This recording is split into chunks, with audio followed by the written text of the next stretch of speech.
Welcome to the Josh Huisman Podcast. Welcome, everybody, to another episode of the podcast. I really appreciate you jumping on with me and listening to these conversations that I get to have with awesome people. If you do like the podcast, would you please share it with your friends and your family?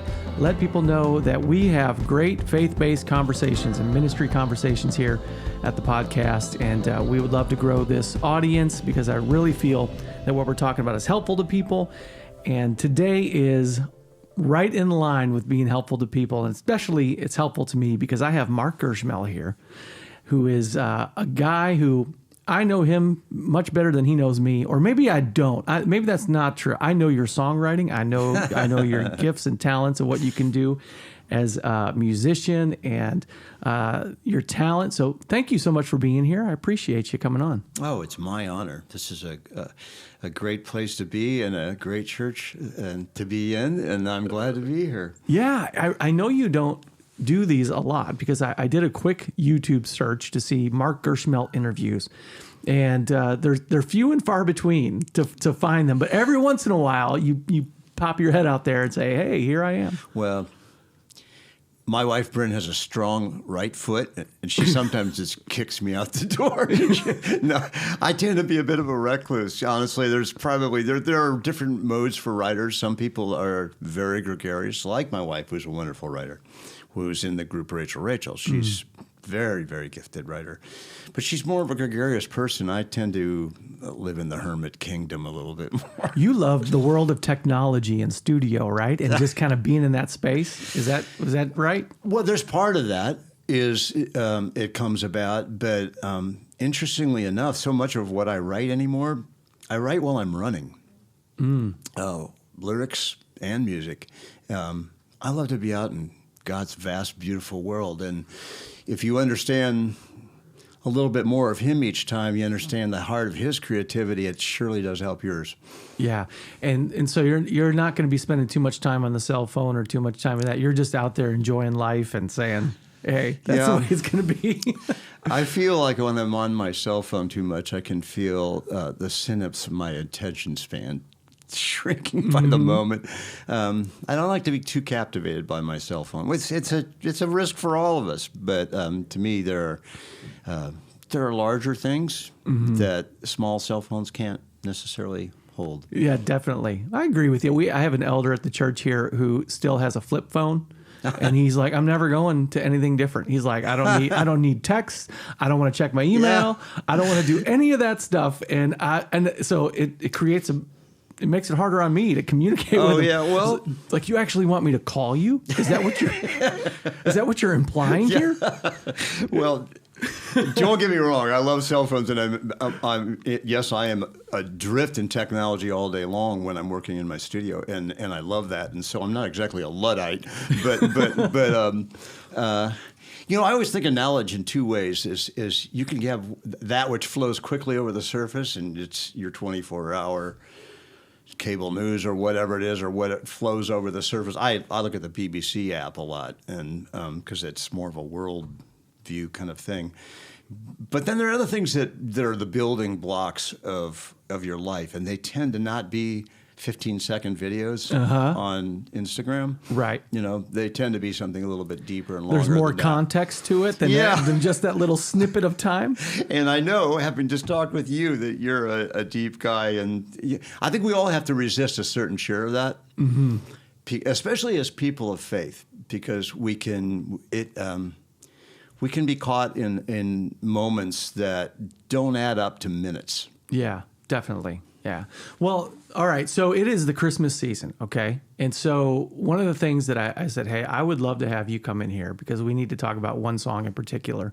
And I've seen videos where you talk about the song "Little Drummer Boy" and things. I'm on the WhiteHeart official fan club page on Facebook. Okay. And at this time of year, everyone's, starts talking about my favorite all-time Christmas song is Little Drummer Boy that WhiteHeart did. And there's actually a pretty cool story behind how that song came together. And I thought, some have heard it before, but why not? Let's go back into it again, okay? So this is around the Freedom album time, right? Yep, just a little before. Just a little before Freedom. I think so. You may know more than I do. So, all right. So here's how I know in my WhiteHeart fan brain. I had the Freedom album, and then the best of album after that was Souvenirs, which and Little Drummer Boy. That's where I first heard it. Oh, okay.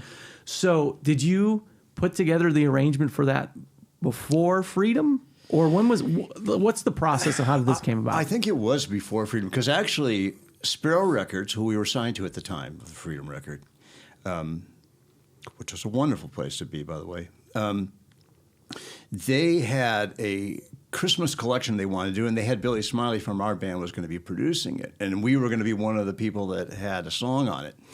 And this is one of the things that happens, and I love to brag on my teammates. We scored a lot of points because I had great teammates. Those guys were so.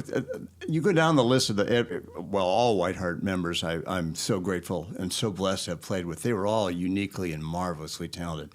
That particular collection that was in the Freedom Band was an amazing group of people. And when you have people of that talent, and people always say, "Why did WhiteHeart lose so many members?" Well, when you have people that talented, there are so many things that they can do. There are so many things that they should try. Yeah. And they're constantly being asked to do more. So everybody was in the studio, everybody's writing for somebody else, and it came down to, well, we need to do a song. What song are we going to do? It's like, well, who's doing what? What's that? Okay, we can't do that one. All right, okay.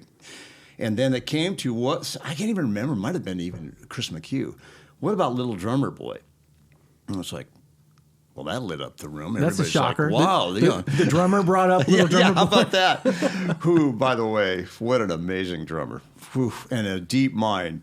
I would love to tell you more about him. Very wonderful, funny guy. But nobody had time to do anything with it. So I said, well, I'll set up an arrangement for it if nobody else has time. What's the studio date? So we picked a date that we could all get in the window and be at the studio at the same time. And so I went home and I thought about, well, because of the uniqueness of the situation, we're going to have to do what we normally don't ever do, is play to something that is already done, something that I've going to record, because we just don't have time to pull this off otherwise. Right. And so I went home, and I had way back when there was the first sequencers that were digital sequencers was Yamaha QX1. That's what I had, the Yamaha QX1. But my Yamaha QX1 any of them ran well, and they were floppy disks, and we're not talking floppy disks. We're talking floppy disks. The kind that was big, yeah, okay. Oh yeah, they're like a record. Yeah, they're the floor mat from your car. That's about how big they were, and Nice. that's how floppy they were. And they didn't hold a lot of data, did they? And they didn't hold it well because mine was not working. So I borrowed one from Sparrow. It was not a QX1. It was an Alesis thing. It was like much smaller, a little bit more. We just didn't have as many bells and whistles. It didn't even have a digital. It had this weird tape thing that once you made your tracks, that you busted out into a cassette tape, and that was your backup. Okay. And it made this crazy otherworldly sound when it was doing it. It was really You trying to tell me you couldn't just put it in the cloud? Oh gosh, no, no. Your head was in the cloud. No, there was none of that available. So I worked a full day, and honestly, I had a great time doing it. I think I had like 8 or 10 tracks of things to play to, things that I'd assembled, and that's a complicated tune because it's multimeter, does other things. You don't realize it's multimeter because the melody is so good. Mm-hmm. That's how we don't see things that are multimeter. Is when the melody's that good, you just feel it. It feels natural. So it took a little bit of time to chart it out, but I thought, well, I think this might work. And so it was the next day we're supposed to be in the studio. And I come down the stairs. I can still see my apartment. I come down the stairs, and my roommates had been gone, so I'd set up right there in the living room. And I thought, you know what? I'm going to listen to this one more time just to make sure it's right before we go. And I plugged everything up, turned all my gear on, hit play. I hit play. And that's what you got. And I got a big nothing.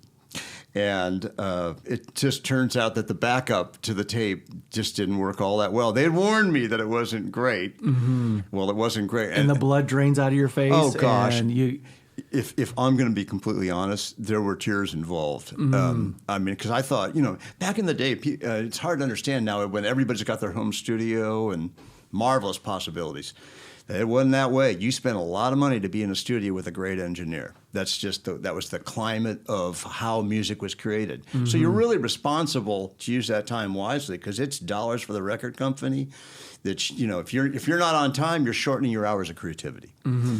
And so I thought, oh my gosh, Rick is supposed to be here. I had towers of keyboard gear, and he's supposed to be here in 2 hours. What in the world am I going to do? And honestly, I prayed to the Lord and I said, I'm at a loss. You're going to have to help me. There's no way that I can pull this off again without you doing and load all these tracks, and literally 8 or 10 tracks worth of stuff that I'd done start to finish for that song. And I finished 10 minutes. Rick came, and 10 minutes afterwards, I was done. Go sit in the living room. Yeah, Just hold on. Yeah. Hold on a minute. And there is, I promise you, there's no way in God's green earth I could have done that without divine intervention. And how close do you think the song that you arranged the night before was to the final one that we got? I think it was exact. Do you think so? Yep. Really? Okay, so let's get into the weeds of it. Okay. Yeah. Because the WhiteHeart Little Drummer Boy version starts off with you on the keys with that dun, dun, dun, dun, dun, dun, dun. Did that come right away to you, or those things did come? I tend to. It's a little known fact about Handel that he wrote the Messiah in 24 days, which is, you think of like, how in the world, and probably one of the greatest, most magnificent compositions, certainly in all of Christendom. My wife and I go to it at the Schumerhorn every year. Yeah. We're going to go for her birthday again. Or we just went for her birthday when this podcast comes out. Yeah. So, yeah, I know what you mean. And I did the same in London, which is a whole nother story. But it's fantastic. But I think that, and that's partly the way that I work anymore, is that you hear those things in your head. And it's all echoing around in there, and I'm sure Gordon, when he's writing a part, I'm sure this is a 335, this is a Strat, he hears those colors in his head as the song is even being conceived before he puts his fingers on the fretboard. Mm-hmm. I mean, I just sure that's the kind of guy. Tommy sure is that kind of guy. But I think that I'd heard enough of it already in my head that I could revisit it. And back in those days, this is a weird little technical thing for people, but back in those days when you played keyboards, a lot of them weren't velocity sensitive, which means like the opening there, you have to really work to make the volume speak to make it feel like it's flowing. So a lot of that conception of what all that was had to be done already in your head. Mm-hmm. So I think, honestly, divine intervention. Certainly not me. Well, one of the things for me that sets that song apart as a Christmas song is, and I want to say this right, you have your part, what you're doing on keys. Gordon has this thing that he's doing over here on guitar, where just adding these elements of flavor to a song. And I think, honestly, across the board with a lot of WhiteHeart songs, when you boil a song down into its basic chords and the thing that get there, okay, that's the foundation of a song. But WhiteHeart always had these elements. It's almost like everybody who's playing their instrument in the song would bring a flavor to it and things they would throw in there. It's almost like, it's going to sound silly, music between the music. Oh yeah. That and Little Drummer Boy exemplifies that, where I can think of your keyboard part, but I can hear Gordon's these beautiful atmospheric guitar tones that he's bringing to it. That to me, take it to a different place than a lot of Christmas songs I hear these days. So from a rock perspective. Well, and I think you're right. And once again, let me just laud on my teammates. I mean, those guys are brilliant players. And I think that the beauty of what we tried to do was to give those people room to run. the next person that came after a certain player left or whatever, they needed to learn the part that somebody else had crafted before because it was critical to the song. Mm-hmm. But then from the next moment on, who are you and what is your gift? You do you. Mm-hmm. That's what, it's Anthony Salee was not Tommy Sims. Anthony Salee is a great player. Yeah. And so he's just doing something different. Brian Wooten's just doing something a little different. John Knox is doing something a little different, But I do think you're right. On Little Drummer Boy, you hear the magnificent foot of Chris McHugh, and just, boy, here's a guy where you never had to worry where it was. Mm-hmm. It was, man, it's as solid as this table. Yeah. I mean, it's just crazy how strong he was. And then Gordon, the way he hears parts, his signature sounds is what you're talking about. Gordon lays his hands on a guitar in ways that other people just don't, and this, it's his heartstrings playing his guitar strings. Yeah. Well, what you mean is it's not fair because he comes in. He came in here. He is on episode 3 of this podcast. He came in early on, helped us out, and he brought in his guitar and he played some songs. And we were laughing because you can't see this on camera, folks, but just off here to the side is the studio portion and the production side. And we had some guys sitting in here, and Gordon's got his guitar, and it sounds like there's 3 guys playing a guitar in here. Oh yeah. And he's singing through these songs, and we're going, this is incredible. Oh yeah. How this sounds, But, another thing, though, that you mentioned that I so appreciate is as awesome as he is as a player and Tommy Sims and Chris McHugh, you mentioned Anthony Salee, Brian Wooten, and these different guys. I think that you guys as a band really set that table for other guys to come in and say, okay, hey, there's room here to really explore who I am as a musician in these songs, not just, hey, you play the part, here's how I wrote it. Right. And that's why I think, in fact, one of my favorite bass lines of all time in WhiteHeart is Heaven of My Heart. Uh-huh. At the end of Heaven of My Heart that Anthony Salee plays. Oh, gosh, he's such a lyrical player. Yeah. It's so funny because I ran across the inspiration for that song like a month ago. There's an old, you probably know it, you seminary guy. Okay. It's a book called The Way of the Pilgrim, and it talks about this Russian steward who wanders Russia, and he's learning about God. But in the end of my particular book, there's a St. John of Carpathos, and he wrote, much labor and effort is needed in prayer to acquire that the other state of the mind and thoughts, that other heaven of the heart where Christ lives. Oh, wow. Okay. So that's the phrase when I read that spurred that song. And Anthony killed that. It's just, but that was that's really cool. Really cool story. Okay, but we're going to get to some of these other ones, okay? But back to Little Drummer Boy, let me ask you this. Did you realize how unfair you were being to Rick Florian for the key you were writing that song in? Yeah, well, some of that, yes, but I am so glad because I wanted to go back to that. That may be,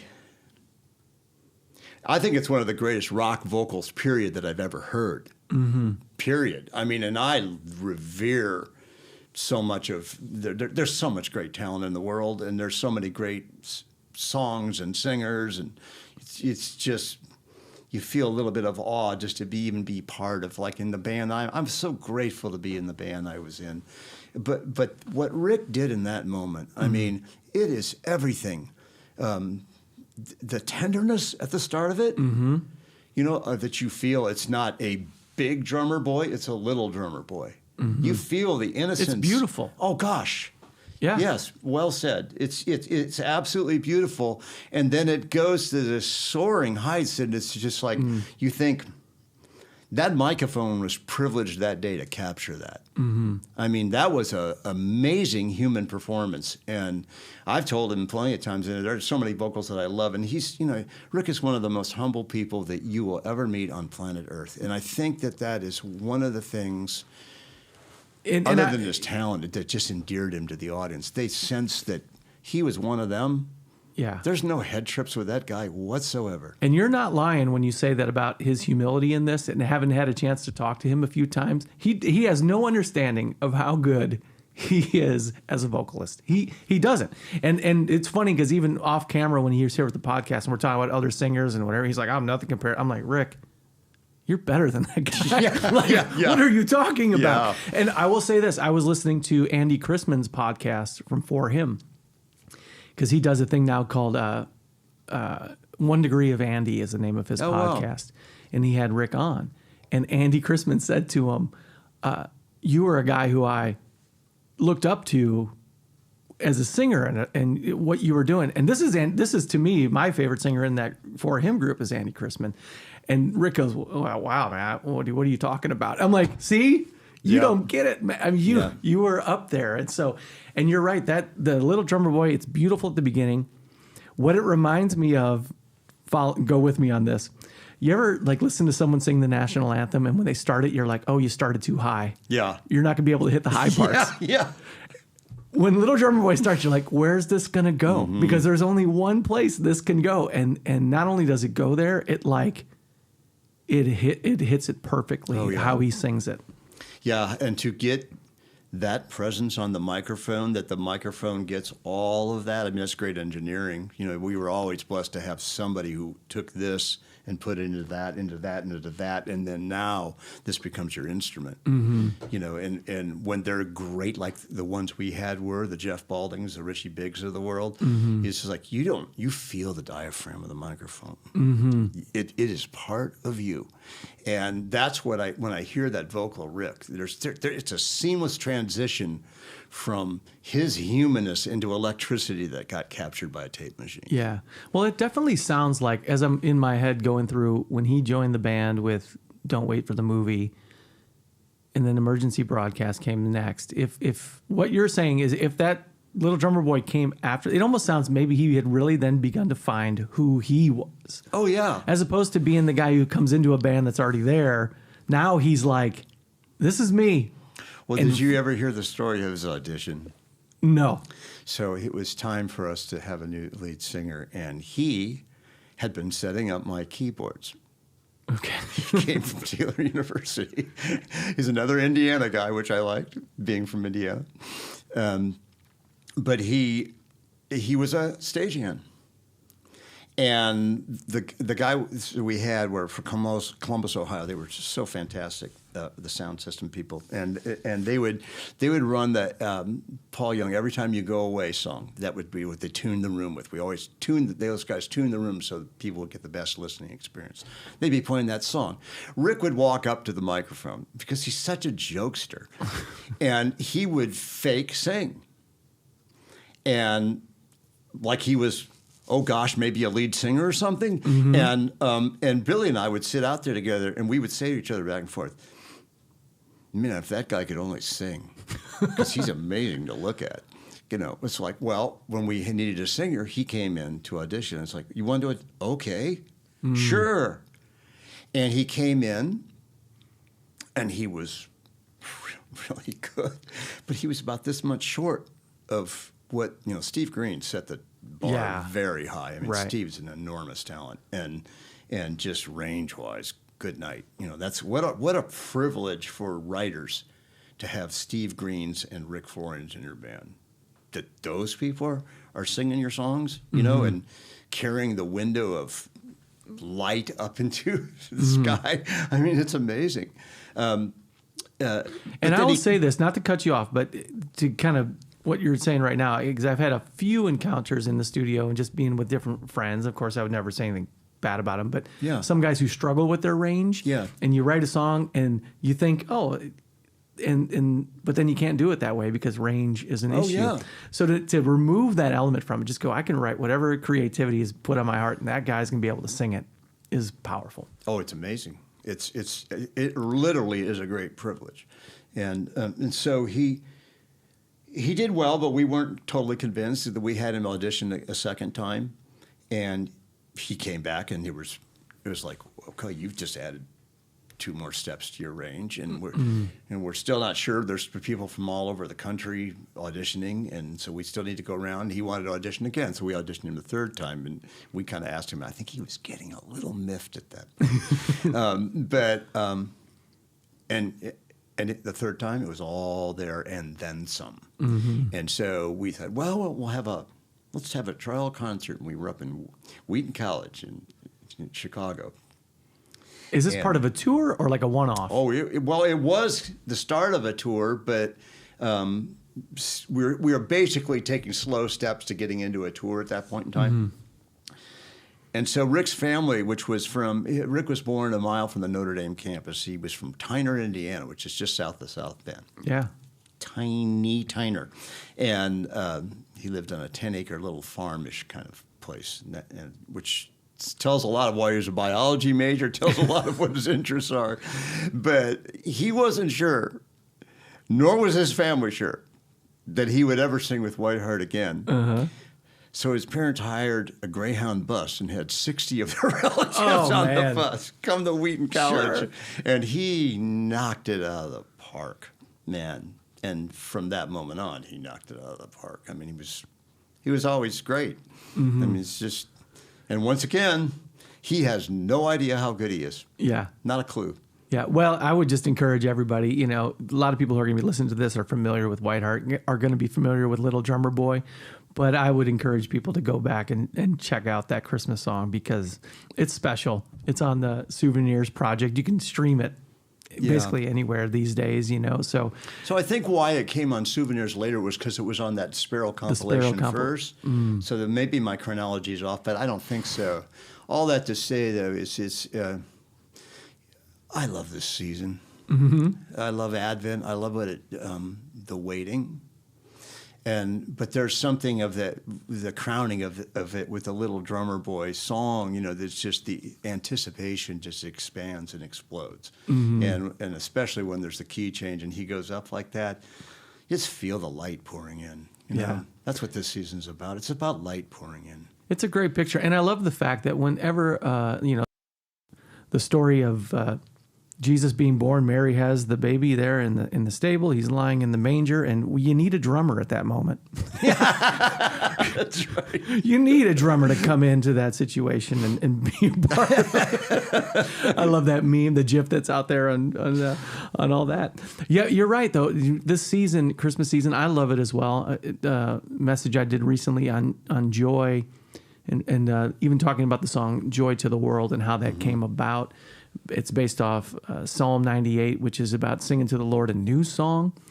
And it's not even based on Christmas, Joy to the World. The lyrical Isaac Watts, who wrote it, based it on the fact that just talking about finding joy in the Lord.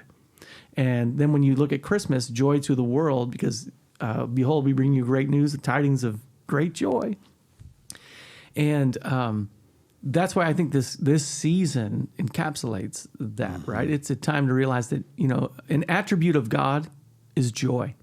Joy came to the world, God became flesh and dwelt among us. And that's awesome. And so I love that thought too. That's why I say even secular Christmas songs, they know they need to capture the joy of Christmas.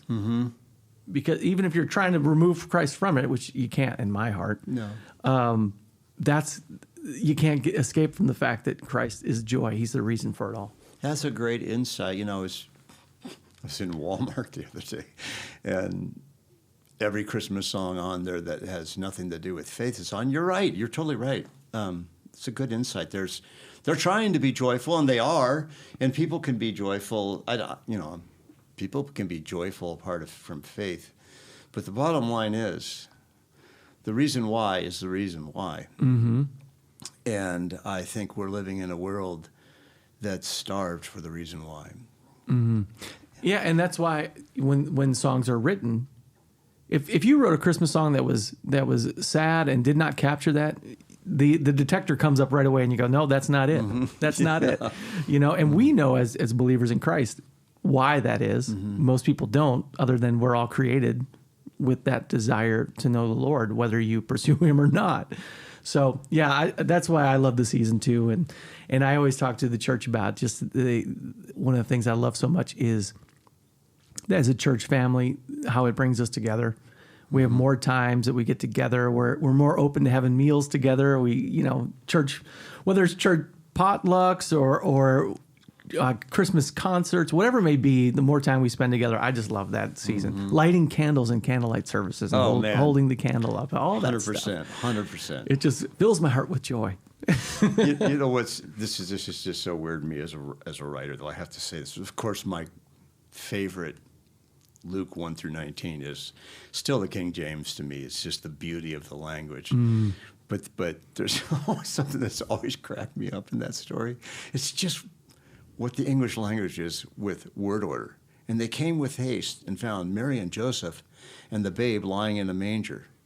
What, they were all lying in the manger? When I was a kid, I seriously thought, that can't be right. It's like, you need to put a comma in there.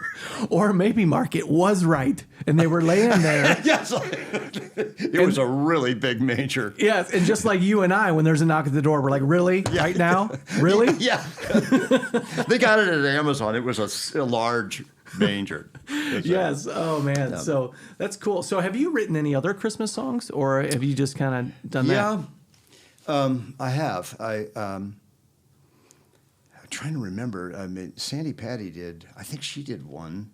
But I ended up writing a musical. It's probably been about eight years ago now with John Thorne, who was a bass player for WhiteHeart.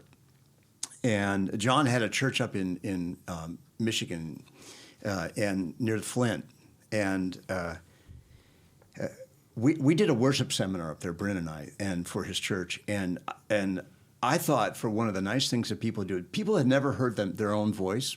So I brought up some of my recording gear, and then the next day we had people come in that were like worship leaders or just background singers. We gave them the chance to sing and hear themselves, and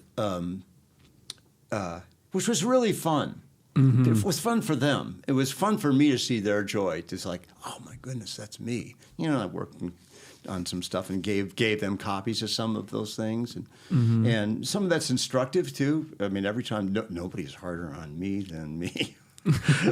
So if I hear something, like my classic thing was you do a WhiteHeart album, we'd finish it, make sure it was all right. You play the season. I would never listen to the record again until it's time for the next record. And then I would play it again and be like, good gosh, what was I thinking? It's like, why did I do that? And you always want to learn. You always want to be better. But this was a chance to do some of that for those people. Well, his brother-in-law came in.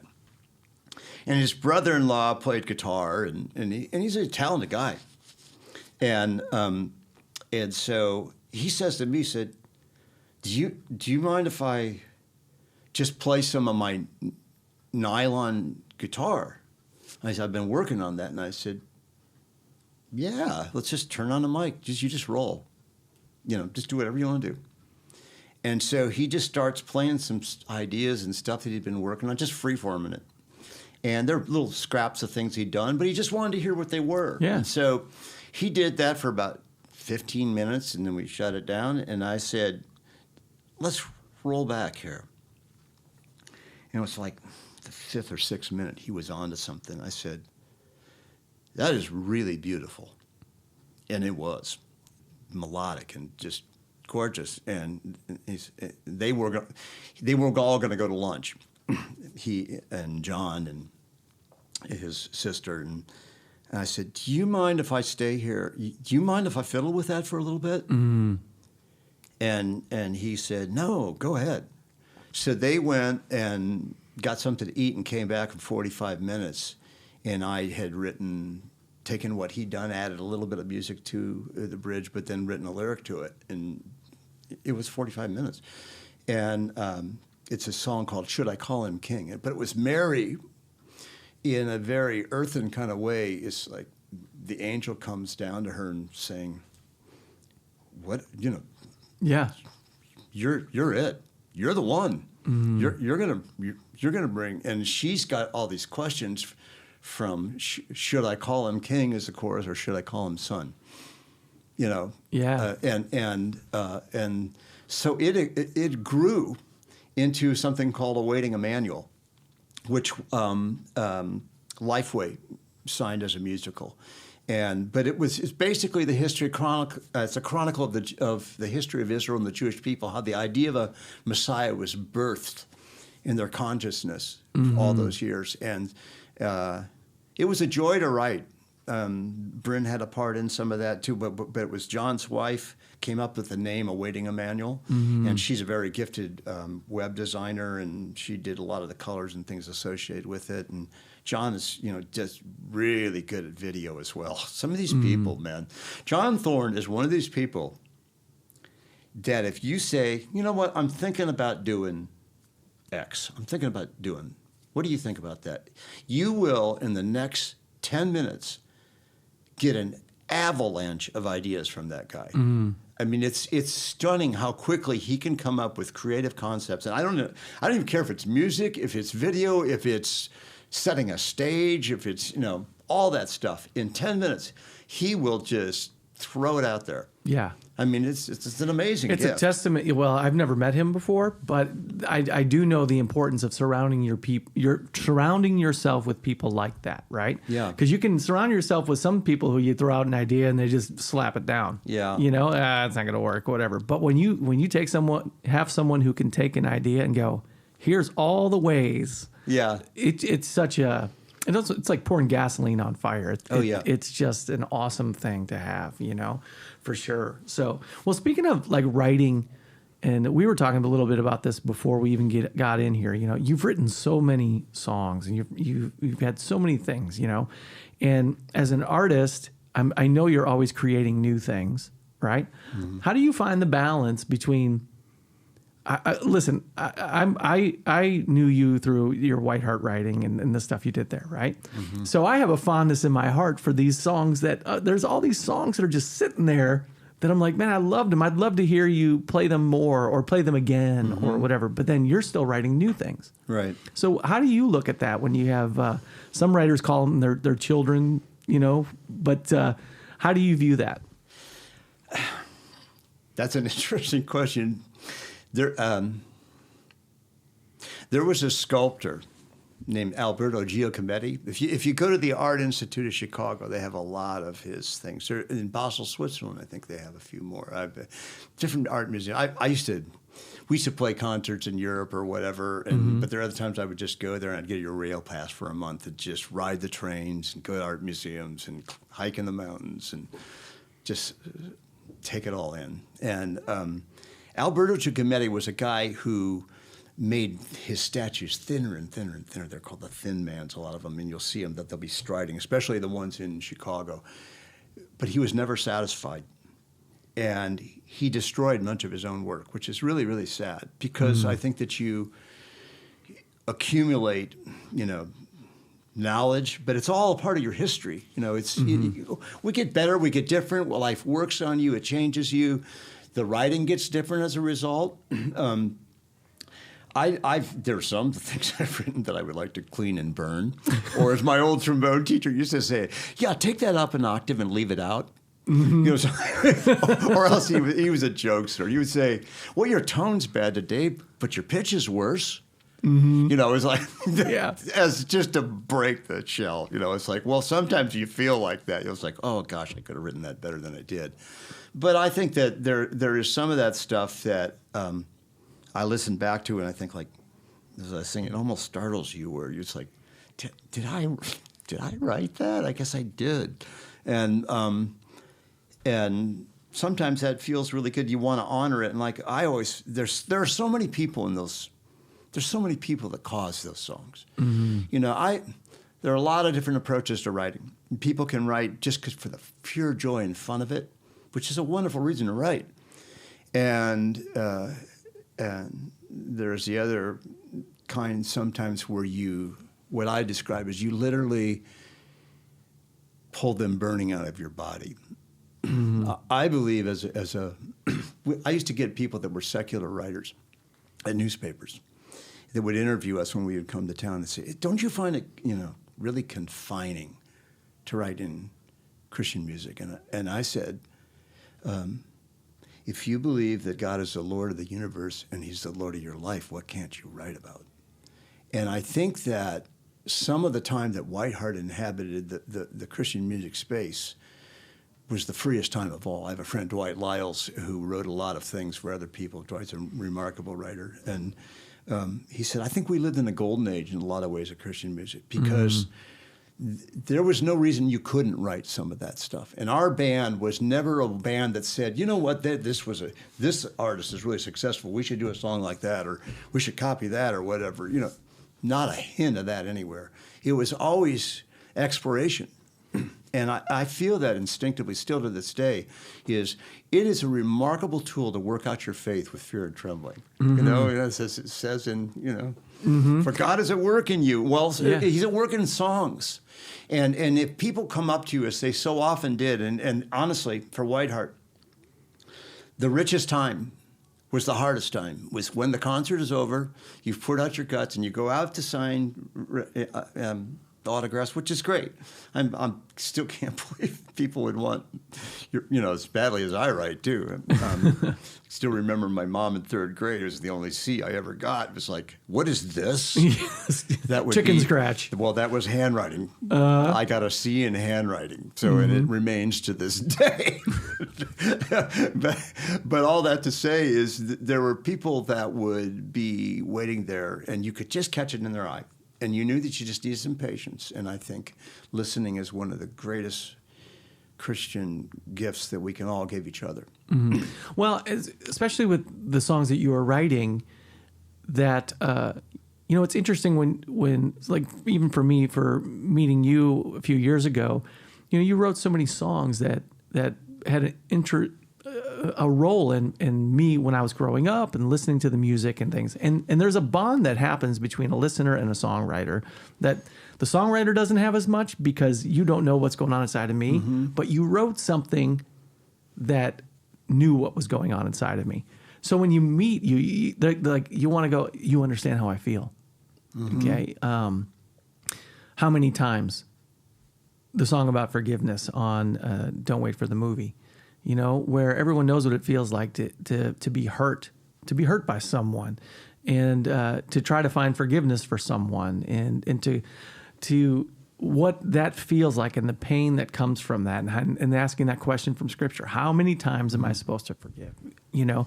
And those are the kind of things that then you want to go, you meet you and you go, which you had a hand in writing that song, right? I wrote that by myself. Yeah. But it was at a time that I really needed to forgive somebody. And this is the thing, the songs that I have needed the most myself to learn God's heart, to change mine, or to be more joyful, or just to be happy, or whatever I've needed the most, those are the songs that people tend to like the most. And I think it's because this is common to, I was reading last night very late, there's some crazy, wonderful exchanges between the artist Van Gogh and his brother Theo. His whole life was tragic, but it's a remarkable, remarkable painter, but a remarkable, remarkable writer. And Theo was 3 years younger than him, and he was his advocate. Theo was an art dealer. Theo sent money to him to keep him alive. And Van Gogh writes to him, Vincent says, I want to paint humanity, and again humanity. And here's another remarkable exchange. It was near the end. He only painted for less than 10 years. And he said, I must start all over again. He's writing to Theo. He says, this is about 3 years before he died, 3 or 4 years before he died. And he says, I must start all over again. I must go down into the earth naked once more. I have maybe 3 to 4 years, but I must make one more effort. Somewhere beneath an open sky, I must last find what I am seeking. There is wind down there. I must feel it on my skin. In Paris, I have lost the sense of the wind, the feel on my wind, of the wind on my skin. In fact, I'm losing my very skin by degrees. That's what he wrote. Astonishing, but there are so many parallels between the arts. Our friend Celia is in the other room. She's a marvelous teacher. She's teaching kids how to paint. tension, release, dark, light, proportion, sky. Mm-hmm. Painting, songwriting, producing records, setting a stage for Sunday morning. Mm-hmm. There are so many things about our lives are dark and light. Great novels, tension, release. They're all part of God's great, I've always felt like when you write a song, when you finish a song, and you're a writer, mm-hmm. You've written some good songs. You know what I call the April rain feeling is when you get to the end of it, and there's this fragrance that you feel, and you can inhale it, mm-hmm. and it's like something fresh has fallen on your heart. I think that is just one little wisp of what God felt when He created the world, and I think that's His little gift to us. He says, "I want you to feel the joy of creation." Yeah. And there's, I love that. Yeah, one of the things I do whether it's writing a song or a message, or I'm not a painter. I wish I was. I'm not. Same here. But even if I'm in the studio and we're listening to a song, or if it needs more instrumentation or it needs another vocal or whatever, I'm always listening and I'm praying, God, show me what you see the end product. Mm-hmm. Because God, you know what this is going to end up being, and how do you get to that? See what the end is like before we ever even get there, and try to connect with that. So, I don't know if that goes along with what you're saying, but it does. It takes great courage to do that at times. I mean, we all. What was that I read the other day? Martin Luther King Jr., who I just love, said, "We must build dikes of courage to hold back the flood of fear." Well, that's true in a lot of things, and in artistic endeavors. We can always stop short when we know very well that we shouldn't.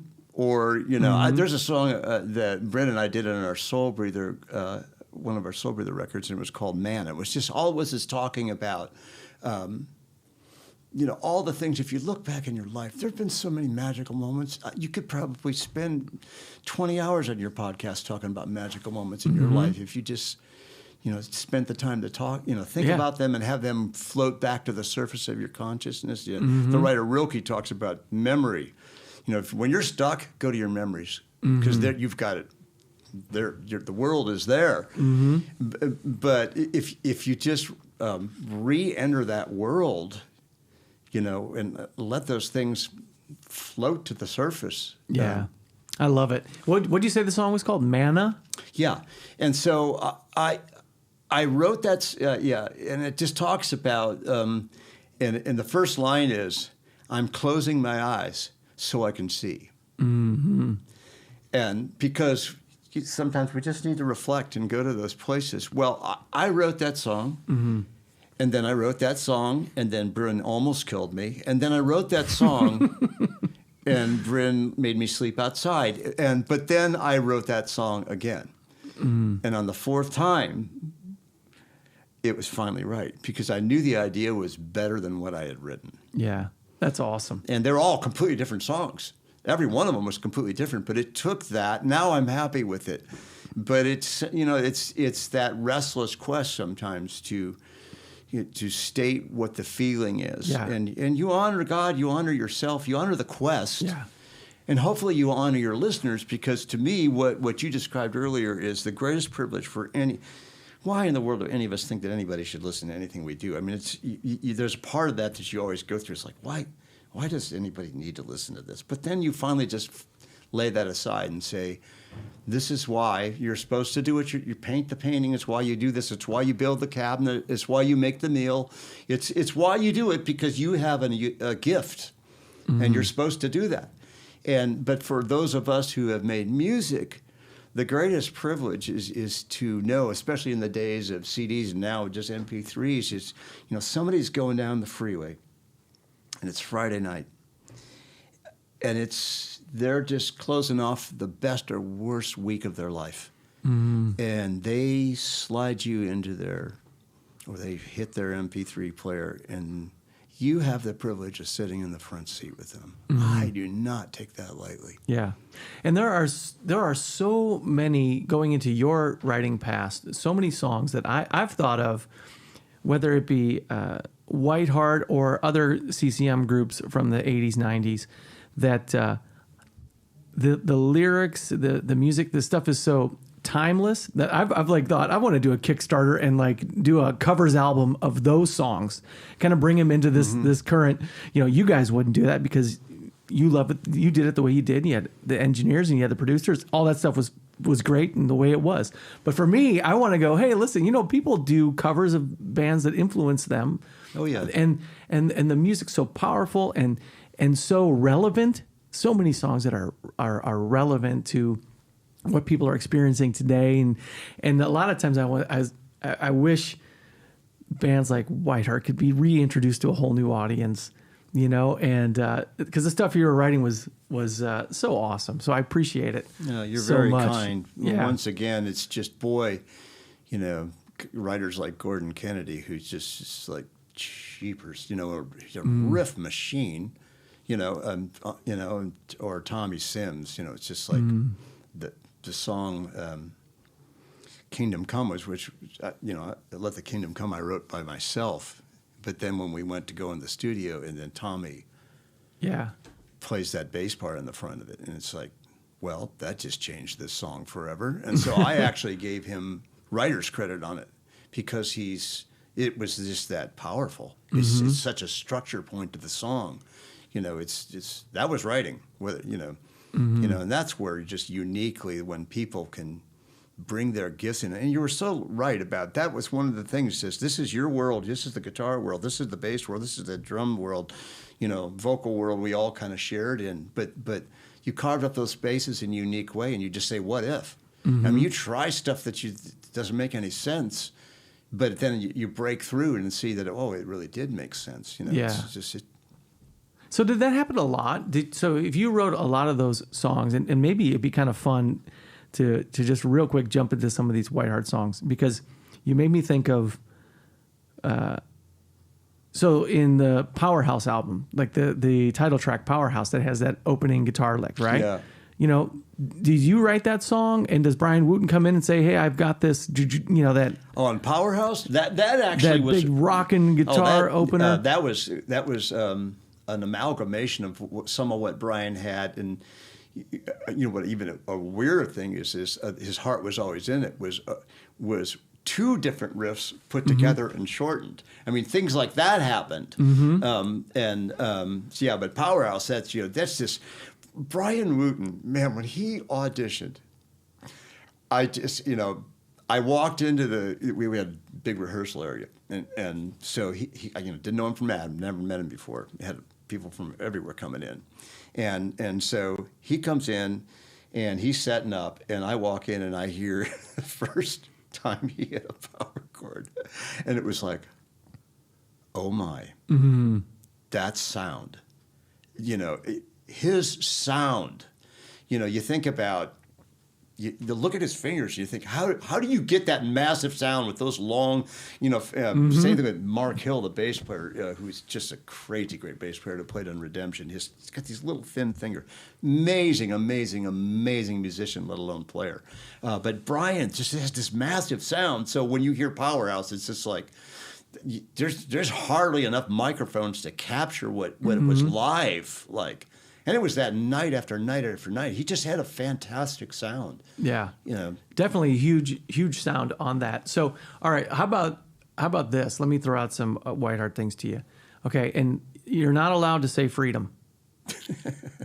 Do you have, because I think when Rick was in here or Gordon was in here, freedom becomes kind of this main thing. I know you guys recently did a thing where you talked about each song on the Freedom album. Oh, yeah. I love that album too. But do you have a time in WhiteHeart's period, especially in your songwriting specifically, that you felt was a sweet spot time for you? I think that there were a lot of different moments like that. I mean, the aforementioned album was a unique period in time. But I have another friend who's just, surprisingly, there are a lot of people that would, maybe the second most popular album would be the Highlands record. Have an awful lot of people that have found that to be true. And there are certain songs that come out. I mean, and you said how many times. That's still, we did a reinterpretation of that song when we played in Australia a few years ago, and I really liked the way it came out. We haven't had the opportunity to do a lot of those things, but that one felt like I just wanted to change the colors and there are songs like I know that the song Messiah was lyrically was one that I appreciate. There's a song on the collection called Climb the Hill. Yeah. Okay. That there are some lines in there that I felt like nailed the thoughts, you know. So now you have the whole vocal on "Climb the Hill." I think Rick comes in at the end. He comes in at the end. But so is there something more personal about that song that makes it come to mind? I think it was rock hymn writing in some ways, because let's face it, there's an enormous challenge. Jesus walked this earth 2,000 years ago, and people have tried their best to say what he means to them for centuries now. We all still are. We all still will.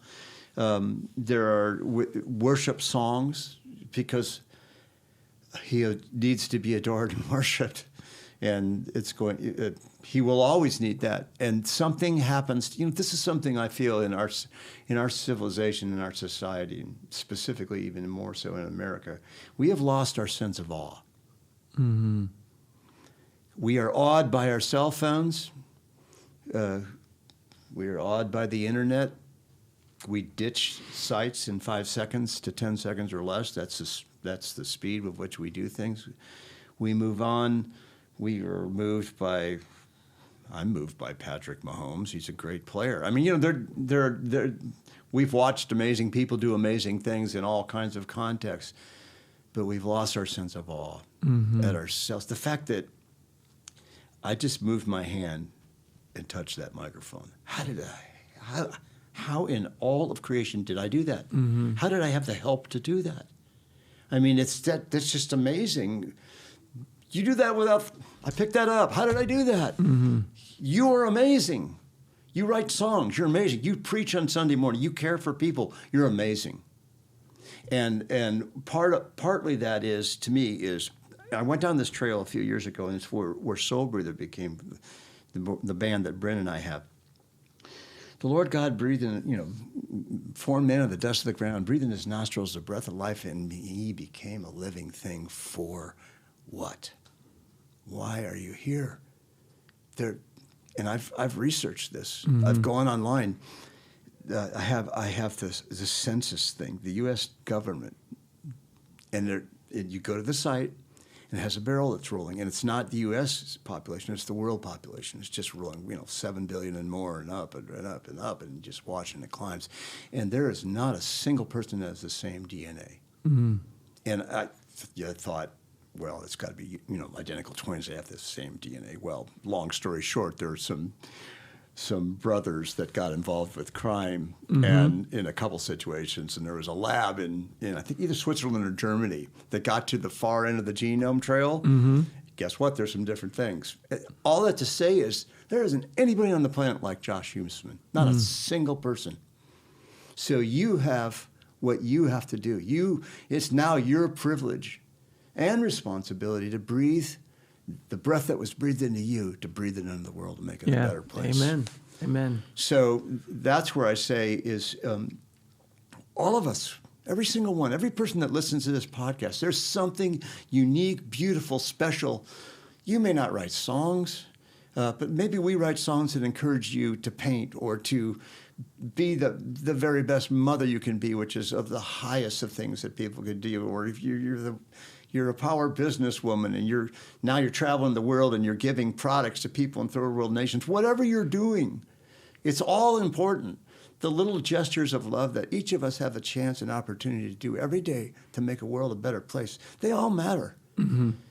And I think that songs can be part of that, so there's where the awe starts returning that we were talking about. Then you realize it's so much bigger than just this moment sitting at this table. There's an arching sky out there. The sun is going to set, and it's going to be exploding with color.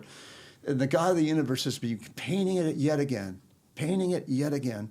And we should be in awe of that. We should write about him and sing about him and pray to him about it and all that.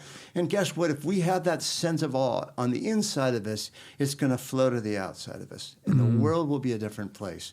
Because Josh Huisman and Mark Gershmehl here are here for a reason, and we need to do something that he has planned for us. Mm-hmm. Yeah. One of your songs comes to mind. We are his hands. Oh, yeah. We are his feet. Oh, yeah, it's beautiful. There's nothing I can add to that would make it any better than how you just said it. So it's wonderful. This would be an encouragement to anybody that's to this writing. So when I first came to town, Philly said, you need to write with people. You need to be a staff writer. And it's like, okay, all right, what's that? He set up a couple of meetings with some publishers. So I went to some publishers, and they're great people. They do a great job. There's so many publishers, especially someone named Debbie Atkins. Oh my gosh, Debbie Atkins made my song so much stronger. She was so much better. She became president of Benson Publishing and president of Word Publishing. She made my songs so much better than they were. She got them cut places that I just would never have dreamed, because she was great at what she did. But so I trot in a few songs, and they're these really good people. They know what they're doing. They're smart people. But I played them one song specifically, and they said, and the person goes, well, love the verses. Chorus has got to go. But, okay.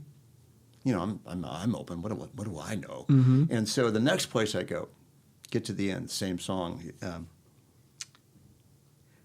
Love the chorus. The verses have to go. He's like, okay, all right. So this song really is not good. Or, you know what? I see what you say maybe about some of the other songs, but this song, I like it just like it is. Yeah. And it was We Are His Hands, which was the first #1 song that WhiteHeart ever had, and it was the word best-selling choral arrangement for like 3 years. And I didn't change anything. And the only reason I tell you that is because of you and other listeners out there. You have a sense of within you. If you're writing or you're singing or playing or whatever, and we can all. My songs, like I was saying from Debbie Atkins, were immeasurably better because of her suggestions. Yeah. But so we can all learn, and we should all be able to take constructive criticism, including our own, without being withering toward ourselves. Mm-hmm. But sometimes yeah, and you just march down that road, and you have the courage to say, you know what, this is right. What I did here was really good, and that's hard for me to do. Yeah. My wife is helping me work on that. Especially for you in going back to that time around that story for We Are His Hands, or in your life as a writer, because when you're making a living doing that, right, where you have those decisions become much more difficult. Of, do I change this? Do I? It has to be accessible to a market that's going to buy it, and all those things. I had a fun experience just a few years ago where I had, there was a time when I was like, oh, I want to write songs and get a record deal. I want to do all that and live that life. And as God moved me more in my life into ministry and being a pastor of a church. It very much became the thing that I knew I was called to do, which then freed me up to, when I did write songs, it was just to be an expression of something God was doing in my life. And I didn't care if anyone ever heard it or whatever. But then a few years ago, I had 3 or 4 songs, and I was like, I'm just going to record it. And it's going to be fun because I'm not recording it to send it to anyone. Just to put it out there and have the words. And I worked with a friend of mine in town, Galen Crew, who's going to be on this podcast, produces and does all the stuff. And we sat down, and it was so freeing just to go, okay, hey, let's just make this the best it can be. And for me, if no one ever hears it, that's okay. But this is how the song is, and this is the chorus, and this is the verse, and here's how it paints a picture for my life of a season that I was going through. And that's why I called the EP Seasons. Oh, that's great. It's it's just something for me. And if anyone ever happens to connect with it, then that's great. I'll put it out there for my friends and family.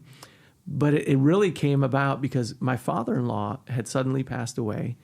And when my wife and her sister and mom were planning his funeral, he was a musician, and they were looking for stuff that he had written. Could they find a recording anywhere just so they could play it at his service, just to reconnect with him in that moment, you know? And I sat there and I went, I have a few songs that my kids have never heard. And it's such a important part of my life. It was some hardships that I had gone through, and I want them to have it. And great reason. And so I recorded with my friend. We posted it. It's available. That's out there. But it's kind of like a snapshot of where I was. And so for me, it wasn't about, is the chorus as good as it could be, or is the verse as good as it could be. It was just like, that's where I was. And I want you to always have it. How freeing, how great. What a great gift to your kids. Yeah, so it's been fun. And when I listen to you talk, I mean, that's what your music and how you write has always been kind of like painting. And, you know, it always at least felt like to me that not, here's where it should go so the radio will play it. No. But just here's how I hear the song. And yeah, it's, you know, words have weight. They have color. They have feeling. They have tendrils. For singers, I always say to singers, you would never put food in your mouth that doesn't taste good. Don't put a song in your mouth that doesn't taste good. You know, I wrote songs for Sandy Patty. You do not want to hear me sing them. I mean, that is not the way little Marky Maybe sings. I do. Maybe I do. Why? Because you don't want to watch Netflix Comedy Hour tonight? You would rather watch me do that? Oh, gosh, man. You better... Yeah, you better have a lot of Kleenex to clean up, right? Because you would laugh your head off. No, it's awful. But once again, to be able to have somebody like that. I mean, there's an example of that. So I knew her before I moved down here, and I'd actually played trombone. Well, I was a trombone player first, and I played some sessions on her record. But then. And I was blessed to get some songs on some of her albums, but I knew her as a friend, and so she was pregnant, and I thought, well, I'd like to just give her a gift.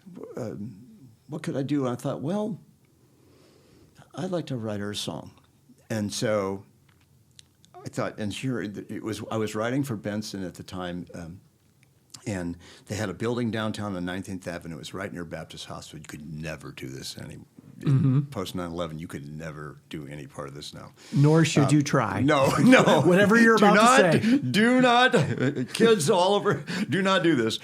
But so I thought, well, here I am, a single guy. What do I know about this? I was the youngest child. I love kids, but so I went over to Baptist Hospital, which is the biggest hospital in Nashville for delivery, and I went up into the neonatal room, and isn't this nuts? Yeah, this is nuts. Okay. So I walk over there, and I'm watching all these, they're these kids in the incubators. I'm watching all the fathers and mothers primarily fathers, because the mothers just let them in, still recuperating, and I'm watching them at the window, and I'm watching the wonder of life, and it just takes my breath away. I mean, what these people are experiencing. And so I went back to the building and I wrote something called the Cradle Song. Now, I didn't write that for any other reason than to make a gift for somebody who I really cared about. Sandy's a remarkable talent, crazy, gifted person in so many ways, crazy gifted person. And, but I just wanted to give her a gift. Well, that song went around the world, and it was used in christenings all over the world, and people bought sheet music for that. I didn't intend that. That was never my thought. My thought was to give my friend a gift. And so you just never know. The writer Gerald Manley Hopkins was he was a priest in England, and he was a writer for a while, then he got involved in some causes as a priest, and that part of his life, nobody knew anything about. Well, I think it was 20 or 25 years after his death that one of his friends went through his stuff, and he started, oh my goodness, oh my goodness, oh my goodness, oh my goodness. And now Gerald Manley Hopkins is in poetry anthologies all over the world, influenced T.S. Eliot, Ezra Pound, Dylan Thomas, all those people were influenced by the color and construction of what Gerald, glory to God for dappled things. Those stories are more common than we know, because yeah. I have a book recently that I've been going through 150 of the greatest hymns ever written. And so each day I just try to read a story behind one of the hymns. Mm-hmm. And there are so many stories of someone who wrote a hymn who passed away and their family found it after, and it was published after they were gone. Wow. And the world would have never had it had someone not gone into their thing. That's where it goes back to me and going, listen, I know I'm not writing the greatest hymns ever, okay? But I've written something, right? And whether it is good or not is not up for me to decide. Right. It's up for whoever. Sometimes it just needs to be out there. You needed to do it, though. Yes. Because you're not the same person you were before you started it, nor are you the same person after you finished it. Mm-hmm. Art changes you. Whatever we do, the things that we do, whether it's writing, and I don't want to glorify, I personally do not glorify what I do. It just happens to be what I do. But I think there are so many creative people and so many, I had to go in our house the other day to put in, because we have a really tight crawl space. And our picture for Xfinity was really awful, and the guy that they sent out was really big. And the only way that I was going to get that split under is if little Marky, who's not the largest person on the planet Earth, crawled underneath the house to do it. So I gained an enormous appreciation for people who've made all of our plumbing under there, although it's too close to Mother Earth in our particular house. Uh-huh. The people that can do stuff like that. I mean, I think as a I'm going to go, after we're done here, I'm going to go in my studio, and I used to have 6-foot towers of keyboards. Now they're all almost, I have one keyboard called a Korg Waystate. It's about this big. That's the only keyboard. I have tons of instruments inside my computer. Somebody made those for me and a million other people. Yeah. They're gifts. You want me to make an instrument, you're going to be waiting a very long period of time. Mm-hmm. I mean, Gordon's son, Dylan's a luthier. My goodness, a luthier. What a great gift. Mm-hmm. I mean, he makes guitars. You do not want me to make your guitar, I promise you. It's so, whatever it is that you do, let it change you. Let it be, pour out of you. I mean, it doesn't matter what it is. It's your God-given gift. Yeah. It's yours to celebrate, and it's going to change you. If you create, if Josh Huisman, if you write songs that your kids are part of, and to me, the great albums in life, and I'm still a believer. I know we all listen in different ways now, and we pull one song off of here and one song off of there. I still believe the great albums are written, whether it's an EP or whether it's 10. It mattered. It was a journey. And there was an interconnected. These are the times in which we live. And when WhiteHeart would start a record, we'd come over to my apartment, and I'd sit there with a notepaper. It's like, what has God been working on you? What makes you so happy? What makes you up? Is there anything you're upset? Is there anything you're seeing in the world that you would love to change? Mm-hmm. And people would just be dashing out ideas. And and then I would write down, because it's attributing to the idea. We always want to make sure intellectual property. When there's many talented people as there were in the WhiteHeart years, it's very critical that you assign. That was Gordon's idea. This was Tommy's idea. This was Chris's idea. That so that you have permission. If you work with them, you want to honor them. Honor the source. There's no way in God's green earth I'm going to write a Tommy Sims idea without Tommy Sims. Mm-hmm. It's not going to happen. So all that to say is you are walking through time. Your 5-song EP that you made for your kids, you are walking through time. That is Josh Huisman in the years X through X. It's freedom was 6 guys in a band walking through time, and this was going on in the world. This was going on, in my heart that I needed to write "The River Will Flow." Mm-hmm. There was a reason I needed to write "The River Will Flow." Yeah. And that might be a good thing, because listen, okay, since you mentioned River Will Flow, we're running out of time here because I don't want to take too much more of your time. You've been so generous. No. When you guys did a little reunion show back in 2019 where you did the WhiteHeart cover band, when you guys came in here, And after that, it was after that show or before, you and I had a chance to talk, and we talked about River Will Flow. And that was a song that you talked more about that one than the other ones. Like Gordon and Rick have been in here, and they talk about Over Me quite a bit, but you talk about River Will Flow, and you brought it up here again. I mean, do you have a deeper connection to the River Will Flow? Because I know a lot of people, that's their favorite song on that album too. Well, yeah, I mean, and I share their feelings for Over Me. I share them completely. The River Will Flow was, I always had, when I was a kid, in our church, hymnal, they had Psalms, and Psalm 46 was always one, where it says, the Lord is my refuge and strength. There's a river that flows through this, the holy habitation of the Most High. God is in the midst, and she shall not be. For whatever reason, I needed that as a kid. But then I got to the place in my life, and I grew up in a marvelous Christian family, wonderful people that I love dearly, and heroes in my life to this day. And I think that this is part of the reason why is even in wonderful situations, some really hard things can happen. Mm-hmm. And sometimes there's the anguish when people who really love each other and love God, and stuff still happens on planet Earth. And so I had gotten to the place in my life where, some of those things remarkably, is in their lives had healed. And that was me particularly. I always say this is a weird thing. And I've not said this publicly to anybody before. I wanted all that just to work out. Those people, those marvelous people, I just wanted that to work out. And I grew up dreamless. Kids that say, I wanted to be a songwriter, I wanted to play in the NBA, whatever, I wanted to be a corporate head, whatever. A fireman. I never had any of that. I have to work at that to this day.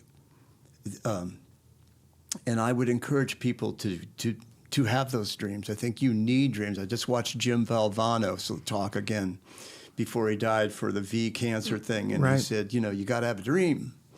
He's right. And so I had gotten to the age of my life where I was coming out of a relationship and I was having trouble committing to a really, really wonderful person who is married to somebody who she needs to be married to. But I just doubted. I guess I just didn't think that I needed to be. Did I need to be happy? I guess I did. Or to think about that. But I just wasn't making great decisions.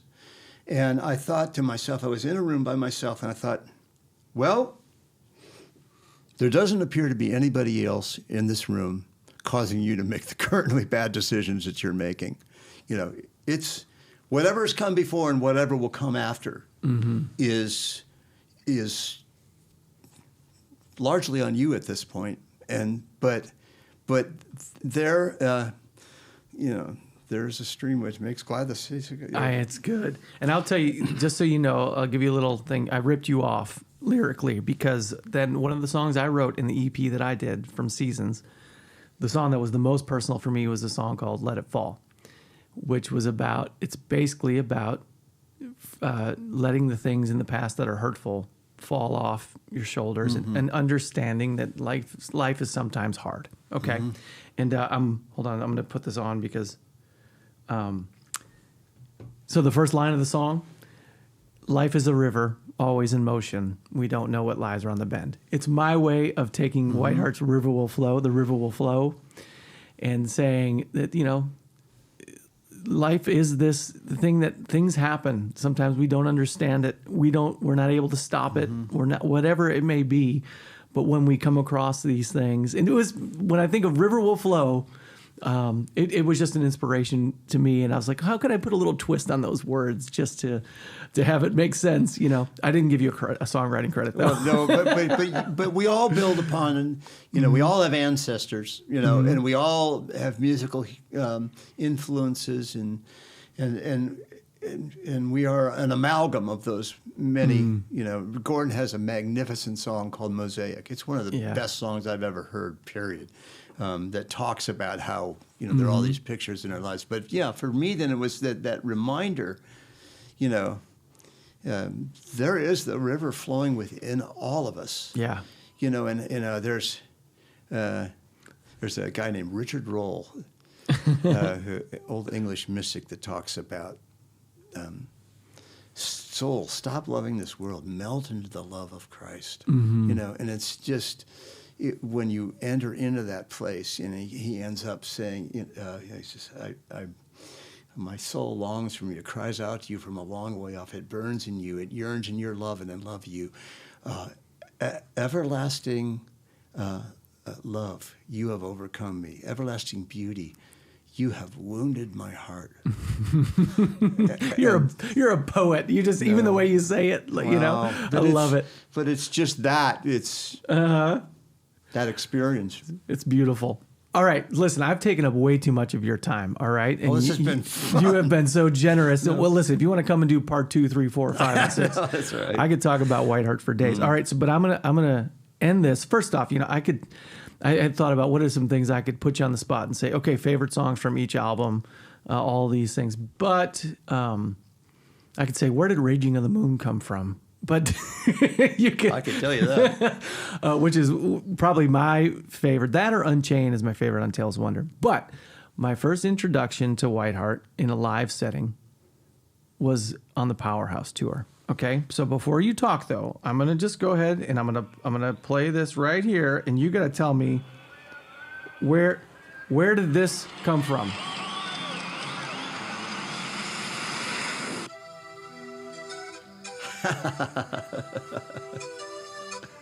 Okay, so this is my favorite WhiteHeart song. Okay. Wow, cool. All right, so Independence Day. Did that keyboard part come first, or did the melody come first, and you then came back to the intro of that song? No, the intro came first, and it was written in my apartment on Independence Day. Really? Yeah. And I brought the rest of it to Billy afterwards. But yeah, the whole riff and everything came to me, and that riff came to me as a start of it, and it was.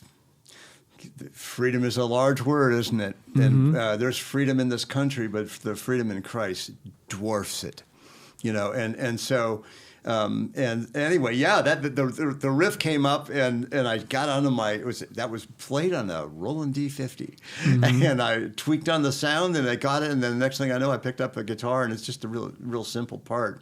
Yeah. And but sometimes the simplest parts are the best. But yeah, it became a manifesto. Yeah. Well, you remember when before we even flipped the cameras on, you and I were talking, and you were saying, you know, with some of these songs or conversations you had with people, you remember specifically the hallway you were in and whatever.